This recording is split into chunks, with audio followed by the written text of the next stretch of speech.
예배하는 우리 가운데 적이 없는 사람은 아무도 없다는 이 말에 동의가 되시는지 모르겠습니다. 동의를 하실 수도 있고 또 동의를 하지 않을 수도 있습니다. 그런데 우리 모두에게는 적이 있습니다. 그 적은 우리가 하나님 앞에서 실패하기를 바라고요.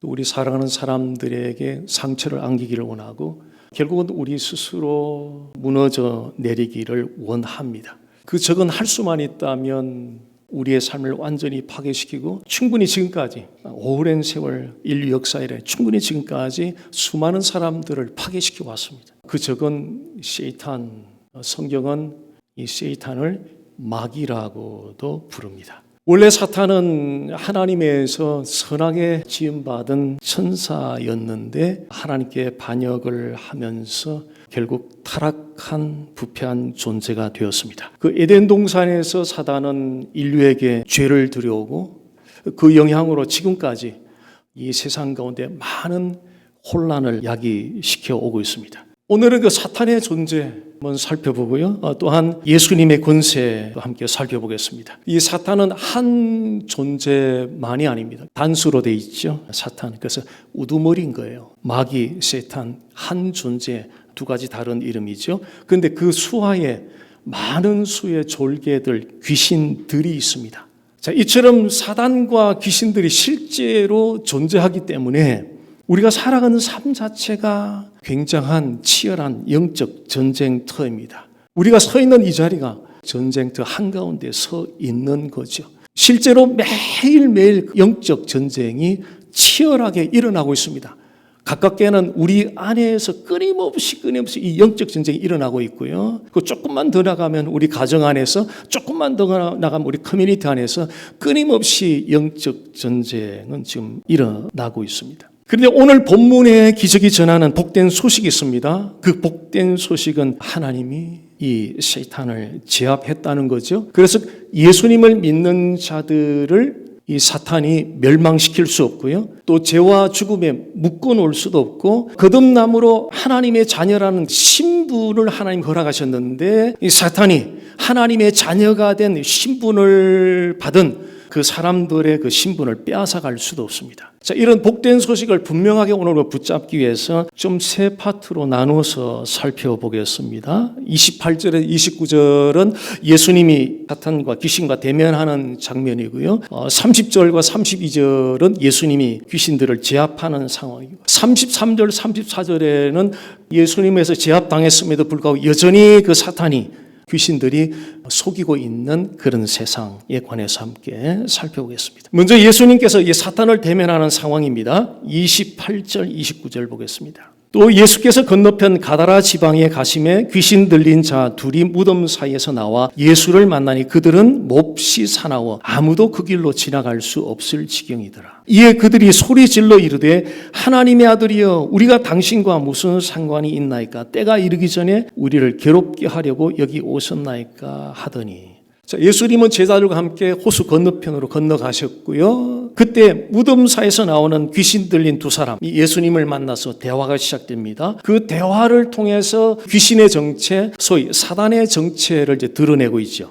무덤은 유대 문화에서는 죽음, 절망, 파괴 이런 의미를 가지고 있습니다. 즉 무덤사에서 나온 이 두 사람을 통해서 시사해 주는 것은 사단은 바로 죽이고 파괴시키고 멸망시키고 하려고 하는 그런 존재라는 사실을 우리는 읽을 수 있습니다. 또한 무덤 사이에서 나온 이 귀신 들린 두 사람들이 그 폭력 때문에 옆으로 지나가는 사람들이 없는 거예요. 결국은 이 사단은 이 귀신 들린 두 사람의 삶을 완전히 망가뜨리고 그 사람들만 망가뜨리는 것이 아니라 그 주변에 있는 사람들에게까지 해를 끼치게 됩니다. 사단이 이 귀신 들린 사람을 지금 어떻게 하나 보니까 가족들에게서 떼어놓죠. 폭력에 완전히 빠져들게 만들죠. 또 공동체로부터 완전히 외면당하게 하죠.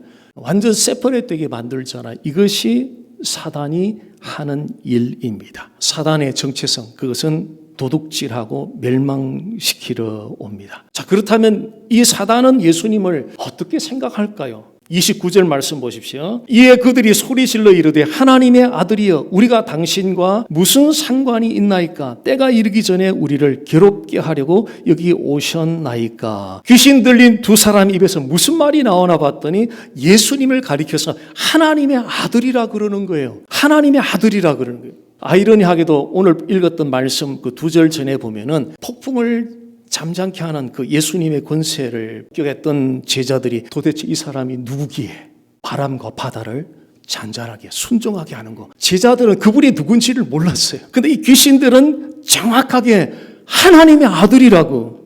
야고보서 2장 19절 말씀 잠깐 봅니다. 내가 하나님은 한 분이신 줄을 믿느냐? 잘 하는도다. 귀신들도 믿고 떠드니라. 자, 이 말씀은 당시 그 교회 안에 유대인 출신의 출석자들, 제가 이제 출석자들이라고 그럴게요. 단지 하나님은 한 분이시다는 것을 신앙, 컨페션, 고백한 것이 아니라 머리 지식으로 알고 있었던 거죠. 머리 지식으로 알고 있었던 소위 교회 출석하는 출석자를 향해서 책망하기 위해서 이 귀신을 들어서 귀신도 다 안다. 귀신도 머리 지식으로 다 안다. 너희들만 아는 게 아니고 귀신도 하나님의 한 분인 줄 머리 지식으로 다 알고 있다. 그래서 간접적으로 책망을 하고 계신 거죠. 이 귀신들은 우리가 지금 읽은 것처럼 예수님이 하나님의 아들이라는 사실을 분명히 알고 있습니다. 그런데 이 귀신들은 우두머리인 사탄을 따르는 영적 존재이기 때문에 죄에 대해서 회개할 수도 없고요.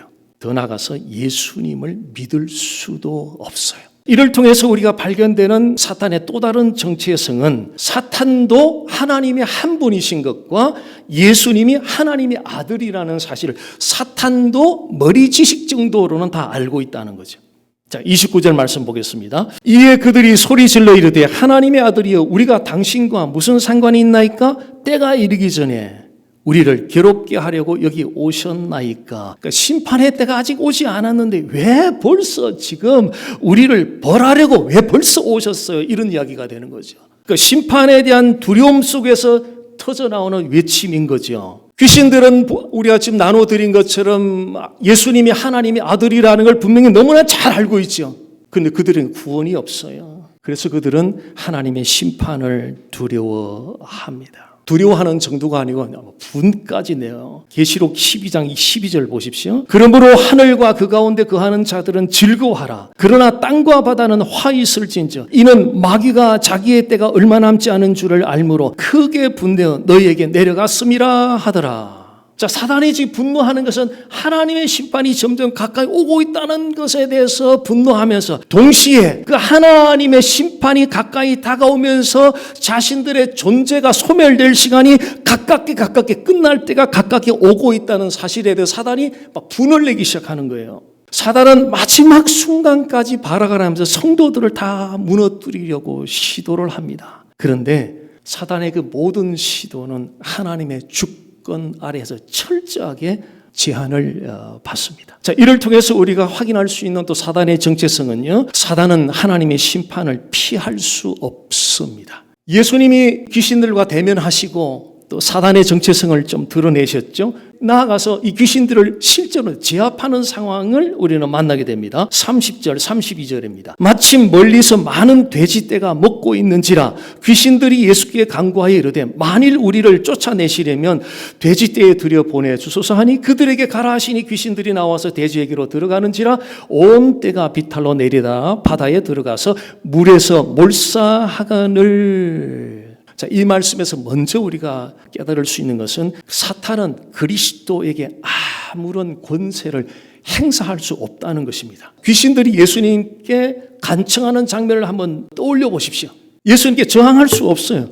이 귀신들도 알죠. 그리스도께 어떤 권세도 행사할 수 없다는 것을 귀신들도 너무 잘 알고 있어요. 구약 시대의 사탄이 욥에게 접근했던 것을 기억해 보십시오. 욥에게 접근했던 사단은 하나님이 허락하지 않으면 아무것도 할 수 없습니다. 그 사단의 모든 활동은 하나님의 허락하에 하나님의 주권하에 그 한도 안에서 그 한계 안에서만 사단이 활동할 수 있었습니다. 예수님이 십자가 죽음의 자리로 나가는 그 여정 속에서도 사단은 아무런 권세를 행사할 수가 없었어요.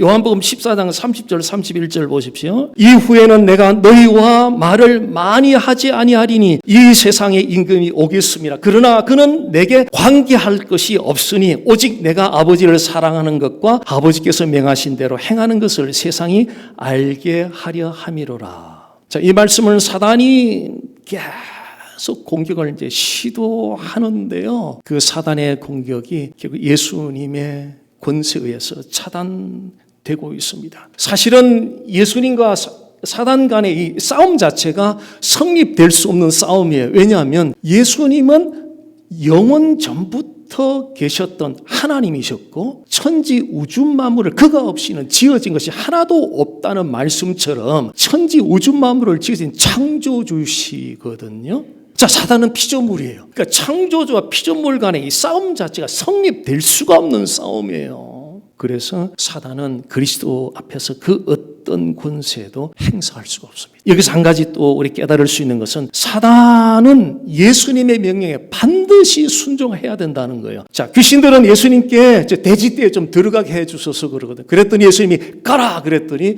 돼지떼 속으로 들어갔어요. 예수님 말씀하셨더니 귀신들이 그대로 듣고 순종을 했습니다. 야고보서 4장 7절 말씀 보십시오. 그런즉 너희는 하나님께 복종할지어다. 마귀를 대적하라 그리하면 너희를 피하리라. 자, 첫 번째로 하나님께 복종하라는 이 말씀은 우리가 사단을 대적하는 데 있어서 대단히 중요한 부분인데요. 하나님께 복종할 때만 우리가 사단을 대적할 수 있다는, 사단을 물리칠 수 있다는 그런 의미입니다. 우리 스스로는 사단을 이길 힘이 우리 자신에게는 없어요. 하나님께 복종하라는 이 말씀은 하나님의 권위 아래에 질서 있게 자신을 두라는 거죠. 하나님의 권위 아래에 질서 있게 배치하라, 배열하라. 자신을 하나님의 권위 아래에 두라는 이야기거든요. 쉽게 말하면은 하나님의 권위 앞에 겸손하라는 거죠. 이게 왜 중요하느냐면요. 이 싸움은 하나님이 도와주지 않으면 못 이겨요. 우리 힘으로는 당해낼 능력이 안 돼요. 그래서 반드시 하나님이 도와주셔야 되거든요. 그런데 하나님이 도와주는 사람은 아무나 도와주는 것이 아니라 하나님의 권위 아래에 자신을 배치시킬 수 있는 사람, 질서에 따라 하나님의 권위 아래에 자신을 둘 수 있는 사람, 즉 겸손을 나타내는 바로 그 사람에게 하나님이 도와주신다는 거죠. 이미지 하나 보십시오. 자, 우리가 하나님의 권위 앞에서 겸손을 갖추는 것은요, 마치 복싱 선수가 두 팔을 올려서 이게 기본 자세잖아요. 이것은 상대방의 펀치를 방어하기 위한 거예요. 그런데 이 팔을 다 내리고 권투 경기를 한다. 상상해 보십시오. 무방비로 막 맞을 수밖에 없어요. 만약 우리가 하나님의 권위 앞에서 겸손을 잃어버리면 마치 권투 선수가 두 팔을 내리고 막 권투하다 보면은 상대방이면 무방비로 두들겨 맞을 수밖에 없는 것처럼 하나님의 권위 아래 우리의 겸손을 갖추지 않으면 하나님의 도움 없이 싸워야 되잖아요. 하나님의 도움 없이 싸워야 되기 때문에 이것은 백전백패다. 백전백패다 하는 거죠. 30절 32절에서 통해서 우리가 깨달을 수 있는 세 번째 요소는 사단의 멸망은 확실하다는 것입니다. 자, 이것은 돼지떼가 호수로 막 달려가서 몰사했잖아요. 자, 이 사건을 통해서 이제 증거하는데요. 어떤 사람은 궁금해할 수도 있어요. 왜 예수님이 그렇게 많은 돼지떼가 한순간에 몰사하게끔 왜 허락하셨느냐고. 너무 가혹하지 않느냐고. 그래서 불쌍한 그런 마음을, 동정의 마음을 가질 수도 있어요. 그런데 예수님은 그럴 만한 이유가 있었어요. 자, 귀신들의 숫자가 이렇게 많다는 걸 드러내고 귀신들이 만만치 않다는 것, 그들의 권세가 만만치 않다는 것도 드러내면서 동시에 그 많은 귀신들, 그 귀신들의 권세를 제압하고도 남는 훨씬 큰 권세를 바로 예수 그리스도가 가지고 있다는 것을 드러내기 위해서 예수님은 그 2,000마리의 돼지떼를 호숫가에서 몰사하도록 허락하셨다는 것입니다. 마가복음에 보면 정확하게 2,000마리로 나오죠. 우리는 귀신 하나만 상대해도 힘들어요. 2,000마리를 예수님은 말씀 한마디로 다 제압을 해버리셨어요. 얼마나 놀라운 능력입니까? 자, 이 사건은 앞으로 예수님과 사탄 간에 벌이는 최후의 전투라 할 수 있나요? 클라이막스 전투의 최고점, 바로 십자가 전투를 지금 가리키고 있는데요. 그 십자가 전투 승부 결과에 대해서 골로새서 2장 말씀은 이렇게 기록하고 있습니다. 통치자들과 권세들을 벗어버려 밝히 드러내시고 십자가로 그들을 이기셨느니라. 십자가로 그들을 이기셨느니라. 즉 예수님과 사탄 간의 전투가 십자가에서 벌어졌는데 그 십자가 전투의 결과는 예수님이 사탄을 물리치고 이기셨다라고 성경은 이렇게 증거해 주고 있습니다. 예수님이 십자가로 승리한 것은 예수님만의 승리가 아니고요, 예수님을 믿는 사람들의 승리이기도 합니다. 보기가 좋게 여기 핸드폰을 이 주보 안에다 지금 넣었습니다. 그러면 제가 이 주보를 바닥에 내려놓으면 핸드폰은 어디가 있습니까? 주보 안에 있어요. 자, 그러면 주보를 다시 제가 테이블 위에 올려놨어요. 그럼 핸드폰이 어디가 있어요? 주보 안에 있어요. 예수님을 믿는 사람들은 in Christ, 그리스도 안에 있는 사람들이, 즉 이 핸드폰의 운명은 핸드폰 스스로 결정을 못해요.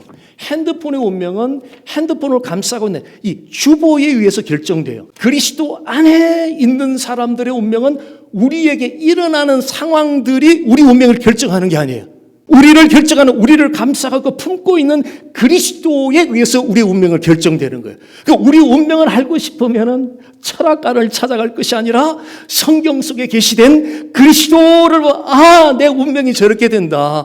그리스도가 십자가에 못 박혀 죽으실 때에 그분 안에 있는 우리도 그와 함께 죽었고, 그리스도가 부활하실 때에 그분 안에 있는 우리도 그와 함께 부활하셨다는 바로 이 사실이죠. 그리스도가 승리할 때 우리도 같이 승리했다는 거죠. 이것이 바로 in Christ, 그리스도 안에 있는 놀라운 축복의 선언입니다. 한 10년 전에 신대원 후배 목사님이 동부에서 이제 전화가 왔어요. 이분이, 목사님 요즘 그 동부 쪽에는 교회들마다 베리칩이라고 막 지금 그러는데 목사님은 어떻게 생각하세요? 그러더라고요.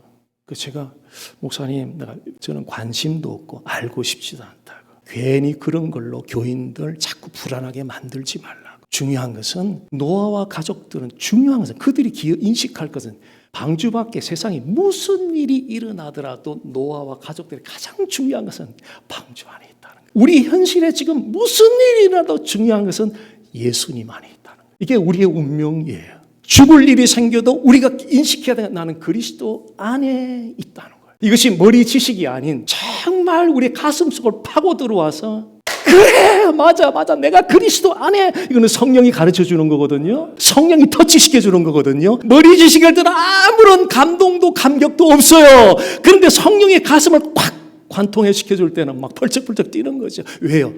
진리가 실제가 되는 거예요. 학문은 실제가 아니에요. 머릿속에 담아놓는 거예요. 근데 기독교는 그래 고백이에요. 신앙 고백이에요. 신앙 고백이에요. 교회를 치리하고 다스리는데 헌법서가 2개가 있어요. 첫 번째가 신앙 고백서로 교회를 다스리는 거예요. 로마서 8장 36, 37절 말씀이 이것을 아주 매우 강하게 서포트해 주는데요. 기록된 바 우리가 종일 주를 위하여 죽임을 당하게 되며 도살당할 양같이 여김을 받았나이다. 함과 같으니라. 그러나 이 모든 일에 우리를 사랑하시는 이로 말미암아 우리가 넉넉히 이기느니라. 하루 종일 죽음의 위협을 당하고 도살장의 양처럼 취급받는 것은 그 배후에 사단의 권세가 활동하고 있는 거잖아요. 사단의 권세가 우리를 삼킬 듯 할지라도 결국 우리는 우리를 사랑하시는 이 우리 주 예수 그리스도로 말미암아 수동태죠, 그죠? 우리가 이기는 것이 아니라 우리 주 예수 우리를 사랑하시는 우리 주 예수 그리스도로 말미암아 승리를 그분이 우리에게 가져다 준다는 거죠. 넉넉히 이기느니라. 아무리 사단의 권세가 거칠게 우리를 공격해 온다 할지라도 결국은 그분 때문에 우리는 승리하게 되는 줄 믿습니다. 예수님이 귀신과 대면하고 귀신을 제압하고 마지막에, 그런데도 제압당했는데도 여전히 이 사탄은 계속 속이고 거짓으로 속이고 있습니다. 자, 마태복음 8장 33절 34절 보십시오. 치던 자들이 달아나 시내에 들어가 이 모든 일과 귀신 들린 자의 일을 고하니 온 시내가 예수를 만나려고 나가서 보고 그 지방에서 떠나시기를 간구하더라. 돼지를 치던 사람들이 이제 지금 엄청난 일이 일어났잖아요. 그걸 가서 이제 막 보고를 하는 거, 이야기를 하는데 돼지에게 일어난 일을 중점적으로 보고를 하고 있는 거예요. 그리고 이 귀신 들린 사람에 일어난 귀신이 떠나가고 이 이야기는 그냥 덧붙이는 거예요. 그러니까 사이드 이야기가 돼버렸어요. 결국 이 돼지치던 사람들은 이 귀신 들린 이 사람이 치유되고 회복된 이것이 이 사건의 핵심이라는 사실을 지금 놓치고 있었던 거죠. 자, 사단의 존재는 예수님이 다시 오실 때의 존재 자체가 완전히 없어져요. 소멸돼요. 지금은 사단이 여전히 활동하고 있잖아요. 근데 다시 오시는 그때가 되면 이 존재 자체가 완전히 소멸되는 그때가 옵니다. 근데 그때 전까지는 이 세상은 그 사단의 권세 아래에 놓여 있습니다. 고린도후서 4장 4절 보십시오. 그 중에 이 세상의 신이 믿지 아니하는 자들의 마음을 혼미하게 하여 그리스도의 영광의 복음의 강체가 비치지 못하게 하미니 그리스도는 하나님의 형상이니라. 이 세상의 신은 사탄을 의미합니다. 믿지 아니하는 자들의 혼미케 한다. 이 사탄이 믿지 않는 사람들의 생각과 마음을 혼미케 해서 결국 진리를 보지 못하게 해요. 진리를 봐야 되는데, 진리를 깨달아야 되는데 사탄이 그걸 못하게 막고 있는 거예요. 그리스도의 영광의 복음의 강체가 비치지 못하게 한다. 마찬가지죠. 그리스도의 복음이 들어가야 사는데 성경은 프라브럼 솔루션이잖아요. 죄에 대한 프라브럼, 그 솔루션은 여자 요선 메시아 예수 그리스도, 그 Jesus on every page. 그래서 성경 전체가 바로 예수 그리스도를 중점적으로 선포되고 있는 파들같이 디자인한 성경 계시의 말씀, 그것이 바로 구속사 리뎀티브 히스토리거든요. 그런데 사단은 사람들이 바로 복음의 진리를 보지 못하도록 막습니다. 죄의 어두운 가운데 머물게 함으로 진리를 보지 못하게 하죠. 진리는 영적 시력을 밝히는 역할을 합니다. 그래서 진리를 잘 깨닫고 적용하면 영적 시력이 밝아져서 인생에 무엇이 중요하며 무엇이 덜 중요한지를 분별할 수 있는 분별력을 주면서 판단을 올바르게 할 수 있도록 도와줍니다. 자, 마을 사람들은 사단에게 속아서 예수님이 인생에서 가장 중요하다는 사실을 놓치고 있었던 거예요. 대신에 2,000마리 돼지를 잃어버렸으니 그 2,000마리 돼지를 통해서 인감이 들어와야 되는데 이걸 지금 없어지잖아요. 누구 때문에? 예수님 때문에. 그러니까 인생에서 가장 중요한 분인 예수님을 좀 떠나달라고 부탁한 거예요. 왜? 눈앞에 보이는 그 작은 현실적인 이익을 계속 킵하고 싶어서. 마을 사람들이 그런 생각을 가졌던 것이 얼마나 이게 어리석은지 한번 확인해 보겠습니다. 마태복음 16장 26절입니다. 사람이 만일 온 천하를 얻고도 제 목숨을 잃으면 무엇이 유익하리요? 사람이 무엇을 주고 제 목숨과 바꾸겠느냐? 자, 이 말씀에서 예수님은 천하를 얻는 것과 목숨을 지금 비교하고 있죠. 이미지를 보십시오. 저울이 비슷한 것 같아요. 오른쪽이 조금 내려가 있어요. 자세히 들여다보면은. 자, 왼쪽에는 천하를 얻은 것을 나타내는 지구본이 올려져 있고요. 오른쪽에는 목숨을 나타내는 지금 할트가 지금 올려져 있습니다. 저 무게를 달았더니 할트 쪽이 이렇게 기울어요. 무슨 말이에요? 천하를 다 팔아가지고 캐시를 갖고 왔어요. 딱 앞에 놓았어요. 천하를 다 판 캐시 한쪽에 저울에 놓고 한쪽에는 우리 홍장로님 나왔어요. 그 사탄이 하나님께 딜을 한다고 생각해봐요. 하나님 어느 쪽 택하실래요? 하나님은 1초도 주저하지 않고 바로 홍장로님 탁. 어떻게 알아요? 이거 보면 알죠. 외아들 예수를 죽이기까지 이게 내가 너를 사랑한다고 한 십자가 보면은 정확하게 우리는 확인할 수 있는 거예요. 누가 이런 사랑을 줘요? 육신의 부모도 이런 사랑을 못 줘요. 받아본 적 없어요. 이 정도 사랑까지는 형제도 못 해줘요. 하나님만이 베풀어주는 특별한 측량할 수 없는 사랑이에요. 근데 마을 사람들은 예수님은 제쳐놓고 돼지떼기에서 들어오는 인감만 생각한 거죠. 진실이 아니죠. 사단에게 속아 넘어간 거죠. 인간은 본능적으로 눈에 보이는 걸 붙잡으려고 하는 경향에서 그런데 세월 따라 다 지나가잖아요. 명예도 쾌락도 권세도 성공도 세월 따라 다 죽음 앞에서는 다 지나가요. 죽음 앞에서는 나를 부르는 바로 그분과 나와의 1대1의 릴레이션십을 이 땅에서 어떻게 빌드업 했는가, 그것만 마지막에 고스란히 남아요. 그것만 남아요. 그래서 우리는 이런 질문을 꼭 해봐야 될 것 같아요. 내 영혼은 안전한가? 나의 영혼은 영원히 살 수 있는가? 이보다 더 중요한 질문은 없을 거예요. 내일 우리는 보장이 안 돼 있어요. 아무도 보장이 안 돼요.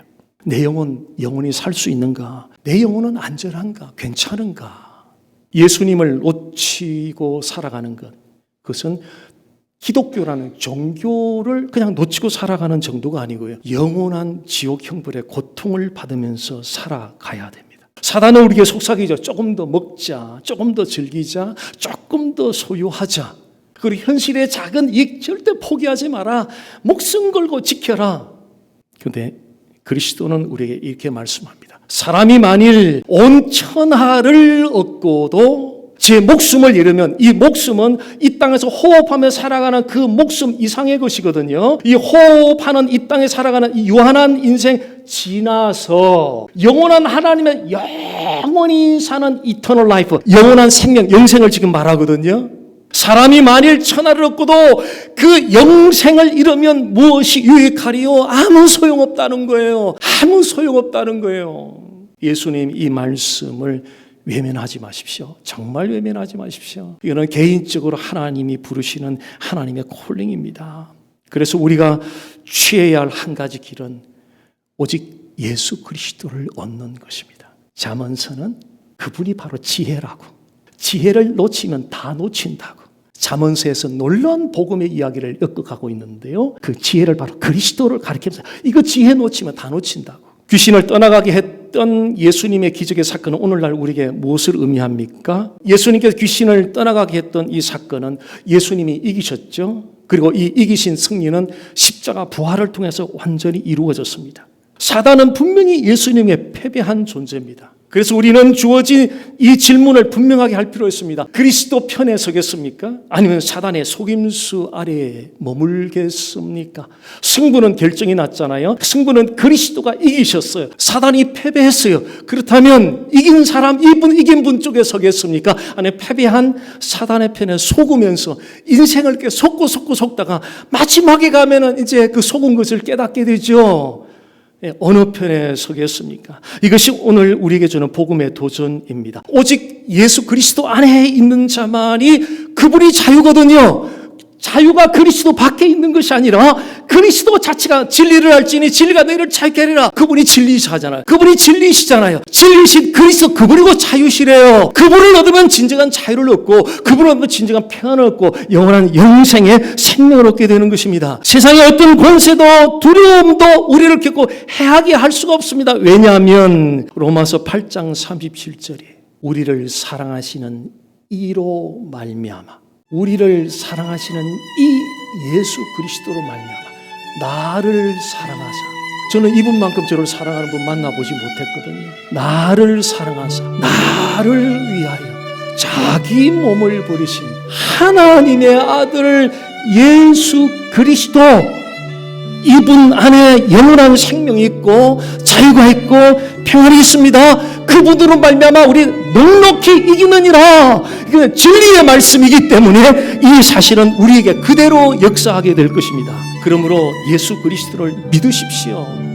믿는다는 것은 결코 간단한 문제가 아닙니다. 교회 다니신 것으로 자동적으로 믿어지는 거 아니고 반드시 그분과의 인격적인 만남, 이거는 성령 쪽에서 주권적으로 역사하는 일이기 때문에 배우는 것으로 믿어지는 것은 아니에요. 과정에서 배우긴 하지만 결정적인 역할은 성령께서 뚜껑을 열어주셔야 돼요. 그래서 항상 우리는 우리의 그 부분을 점검을 하셔야 돼요. 내가 진짜 예수 믿고 있는가?